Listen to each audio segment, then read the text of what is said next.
ఆశ ఆశగా అడిగింది మాతో సావాసం, హాయి హాయిగా నవ్వింది మాతో సంతోషం.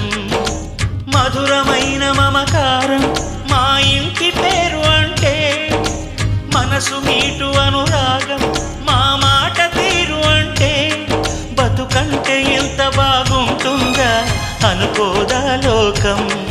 ఇటువంటి వింత తను చూసిందా అనుకోదా స్వర్గం.